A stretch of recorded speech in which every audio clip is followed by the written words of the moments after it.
Senator Scott. Sure. First, I voted no, but can you mark me down as a no on S-2525? You will be marked no on S-2525. Second, I want to just follow up with what Senator Johnson brought up. So I got elected as governor at the end of 2010, and what I heard when I became governor of Florida is that the state agencies weren't providing information to the state legislature. And, you know, just coming from the business world, I mean, we all relied on everybody having good information so we could make good decisions. We didn't think that one department was different than another department. We tried to share all the information so we could make good decisions. So what I told all the agencies is I said, if people ask you for information, I don't have anything to hide. If people disagree with what I'm doing, I mean, I'll tell them why I'm doing it, and I can defend why I'm doing it, but I'm going to give people good information. So one thing I found up here is I'm very disappointed how much administrations, and because I've dealt with 2 different administrations, don't give information out. I mean, it's ridiculous. We have the opportunity to get that information. We need to, and it shouldn't be whether it's a Republican or Democrat, give us the information. We get to make the decision what we do with it, but they shouldn't be hiding the information or making it difficult for us to do our job because we don't have enough information. So and when these nominees come in front of me, I ask them, you know, on top of other questions, 2 things. I mean, are you going to comply with the law? And are you going, if I ask for information, are you going to give it to me? Of course, they all, you know, trying to get our votes, they all say yes. And so, I mean, so why wouldn't people give us this information? I mean, when they don't, what's your expectation? They're hiding something. I mean, how's that fair to us trying to do our job, each represent our state? So I hope you'll take seriously what Senator Johnson brought up, and we make these people give us the information. And I mean, we'd all like everybody to do something perfect, but if they're not, maybe we can help them do their jobs better. But I think it's ridiculous that people don't give us information. Senator Scott, I couldn't agree with you more. We absolutely have to have that information, and it shouldn't matter if it's a Democratic or a Republican administration. Senator Hawley, in his comments, mentions the difficulties this committee had with the previous administration, including a previous administration that ignored subpoenas as well. That's unacceptable. And I'm committed to working with everybody on the committee and Senator Johnson.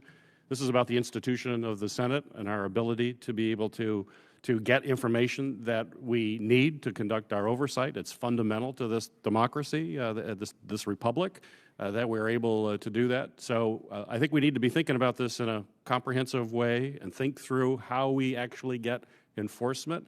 And I'm sincere in saying that we need to work together, and I'm looking forward to working with both of you. Real quick. Yes. If somebody doesn't comply with the subpoena, what's our authority? What can we do? Because that's wrong. Yeah. Is there nothing we can do? Well, you can enforce in court, but we know how difficult that was from the previous administration, as you know. Yeah, Senator Johnson. Well, let me quick answer that question. That's the problem. We have no enforcement mechanism.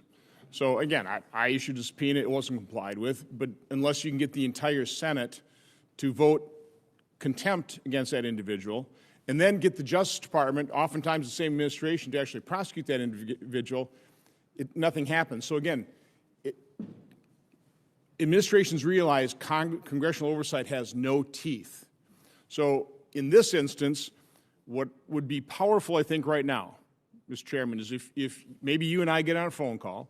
You know, one thing, by the way, one thing I did when I became chair and I started issuing oversight letters, you know, it's just kind of what ended up happening is the general attitude is you ask for the kitchen sink. It's just, you know, millions of documents. The first thing I did with my staff said, no, I only want you to ask for what you're going to review. I don't want to go on huge fishing expeditions. Target what you're asking for, okay? And only to the extent that you're going to look at it. I don't want box loads full of information nobody's ever going to look at, okay? I want the administration agencies to actually be able to work and do their job as opposed to comply with just congressional oversight. But congressional oversight is important. So again, I've always tried to, as best as possible, tailor my oversight request to only the information we need. In this case, for example, with the Fauci emails, they're already there. All they have to do is send them to us unredacted, which is what they should do. And again, if there's something having to do with national security, I can't imagine there is, you know, make them available to us in the SCIF. So I would think would be quite powerful is if you and I schedule a call with Director Collins or HHS Secretary Becerra, and we ask him, please do this. This is a bipartisan request. We don't necessarily have to ratchet up to a subpoena. But let's let them know on a bipartisan basis we are going to stand up for our congressional oversight responsibility and obligation and right. Again, we are acting on behalf of the American public and the American public's right to know what's happening in government, what's happening in these administration agencies. The American people have a right to know what Anthony Fauci might have been funding when it comes to gain of function. They have the right to know to what extent CDC was working with teachers' unions when they were producing their school reopening guidance. That issue is going to come up again now here in the fall. So, I mean, I'm happy to work with you if you want to get on a phone call and let these agencies know, no, this is a bipartisan request, and if you don't comply, we're just going to start ratcheting up the pressure on a bipartisan basis. That is the best way to reinstitute the power of Congress in terms of congressional oversight, which right now is very weak. I mean, I certainly felt it during my 6 years of chairmanship. I think all of us, when we put in our oversight requests, see Senator Ossoff is still here, chairman of the PERM Subcommittee Investigations. You're witnessing it right now. You're experiencing it right now. It's very difficult to get information. That has to end. The American people have a right to know these things. And it's our responsibility to stand up for their right to know. So, again, I really would like to work with you. This is incredibly important, and there should be nothing partisan about this. Even though maybe the issues might be partisan, there's nothing partisan about Congress's ability and our responsibility to get this information the American public's right to know. Well, as I mentioned, I'm happy to work with you. I think we need to work as a committee on this issue because this is a really big issue. It's not just about one specific request, and I understand how important that is to you, but this is broader as well for repeated requests that we'll be making and in future Congresses and in future administrations. It's something that I've been frustrated about since I've been here, and I'm willing to work with everybody on this committee in a bipartisan way. Let's hope we can do this in a bipartisan way.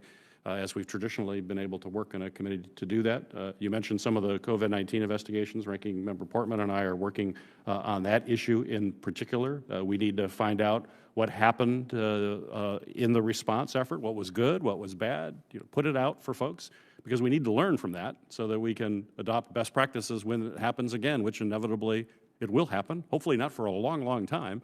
But we better be prepared for it. So certainly, it's my commitment to work with the entire committee. Ranking Member Portman. Yeah, I mean, this is a perennial issue. You know, it comes up constantly. And as you know, when I chaired PSI, same issue. When I was ranking on PSI, same issue. By the way, Obama administration as well, as the Trump administration, as well as now the Biden administration.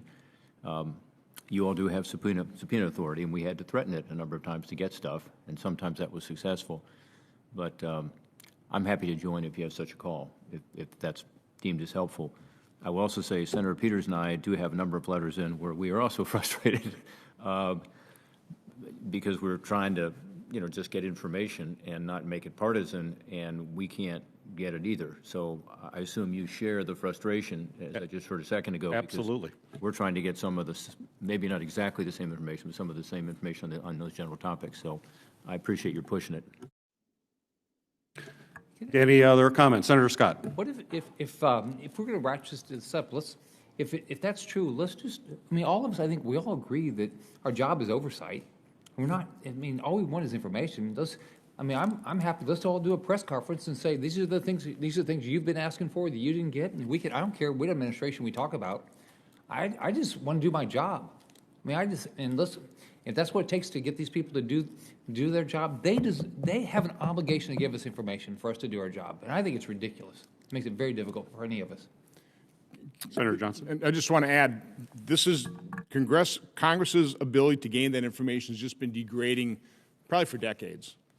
It just gets weaker and weaker and weaker and weaker to the point where, again, administrations from both parties thumb their nose at the Congresses of both parties. It doesn't make any difference. The administration just feels like they are completely immune from complying, even though, again, all the nominees come in here and they all say, oh, yes, we'll comply with oversight, we'll give you anything you need, and then they never do.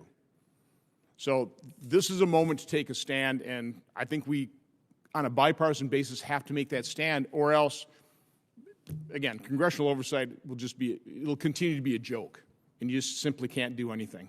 And that's just not, that's not fair to the American public. Seeing no other comments, this business meeting is now adjourned.